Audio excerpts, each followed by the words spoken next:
और परमेश्वर ने कहा मेरा राज्य एक बीज के समान है, जिसे लेकर जमीन में बोया गया और वो रात को सोया और जागा और ना जाना कि कब वो बीज फूटा और फल लेके आया।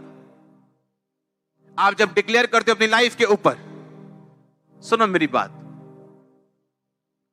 ये जो वायरस आया, ये जो मरी आई, ये कोई नई बात नहीं, मैं आपको पहले बता चुका हूं, अभी और आएंगे। कुछ सालों में पहले स्वाइन फ्लू आया था, सुनते ही लोगों की हड्डियां कांपती थी, तक तक तक तक तक, स्वाइन फ्लू, मर जाएंगे, मर के हाँ, उसका अब नाम नहीं भी नहीं लेता कोई। चैन से जीना चाहते हो, अपना टीवी बंद कर दो, चैन से जियो। आपने जैसे टीवी खोला, हाँ जी, आपको अभी ब्रेकिंग न्यूज, कोरोना से भारत में दूसरी मौत। सुनो मेरी बात, सीरियस है चीजें, लेकिन डर क्यों डालना है इतना?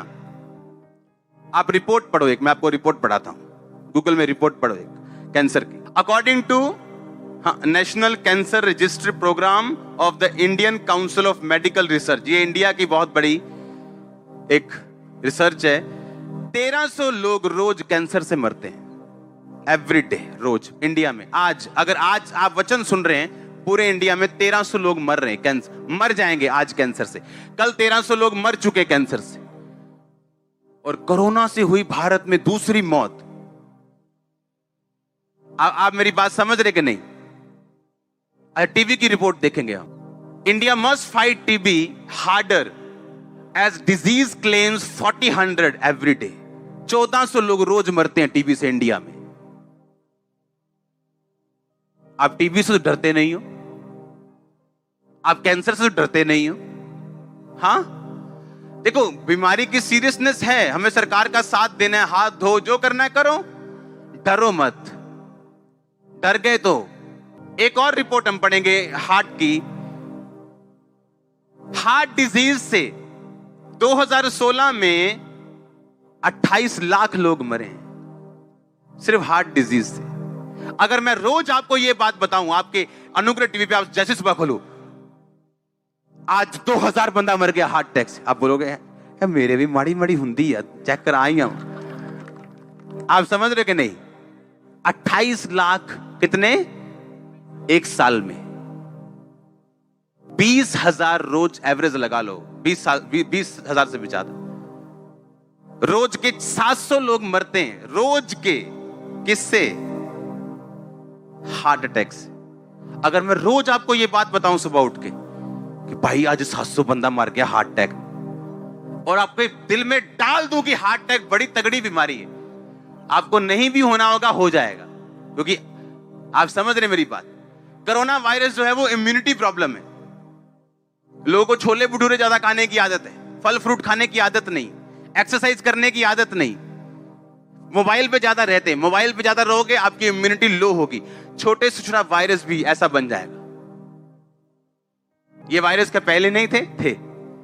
अब अटैक ज्यादा क्यों कर रहे हैं? आपकी इम्यूनिटी लो है, आप सब कुछ प्रभु पे छोड़ना चाहते हो। डरो मत, जो प्रिकॉशंस है उसे लो, कौन मना करता है? हाथ धो कौन मना करता है? फ्रूट्स खाओ कौन मना करता है? कोई मना नहीं करता, लेकिन डरना मना है हमारी लाइफ में। डरना क्या है? मना है।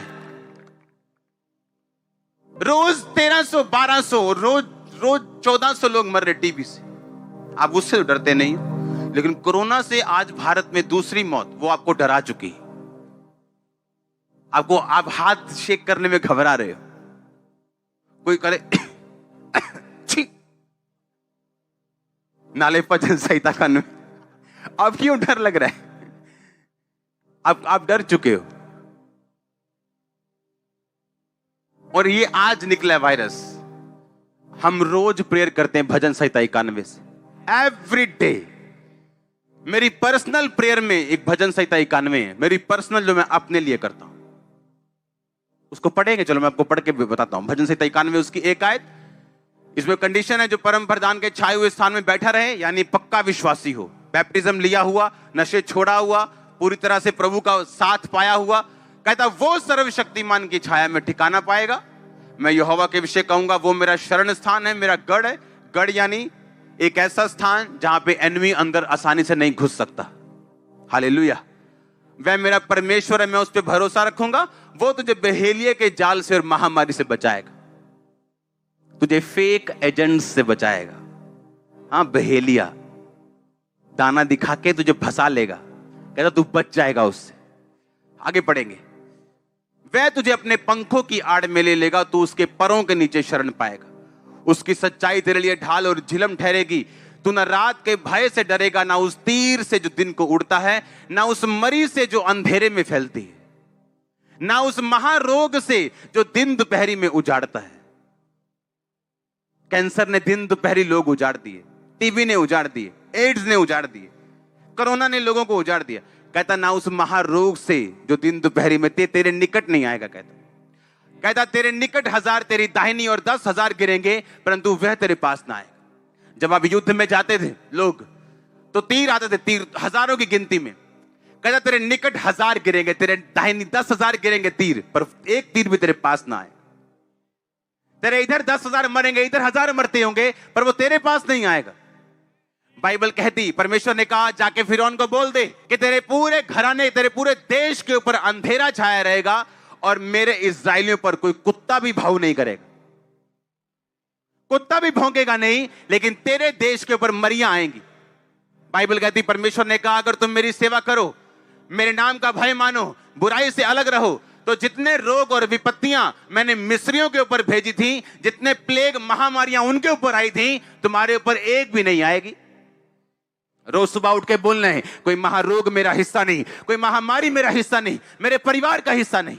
रोज डिक्लेयर करना, आज डिक्लेयर करने का दिन है यीशु मसीह के नाम में। आप एवरीडे डिक्लेयर करेंगे। रोज सुबह उठ के जो वचन मैं आपको बता रहा हूं, ये आपने लिखने और नोट करने। ये प्रेयर नहीं है, ये वॉर डिक्लेरेशन है, ये लड़ाई है घोषणा की। सुबह उठते और रात को सोते आप ये 2 चीजें करेंगे। आपने रात की प्रार्थना कर ली 2 घंटे, सोने से पहले, आंखें बंद करने से पहले आप कुछ वचन डिक्लेयर करोगे अपनी लाइफ के ऊपर।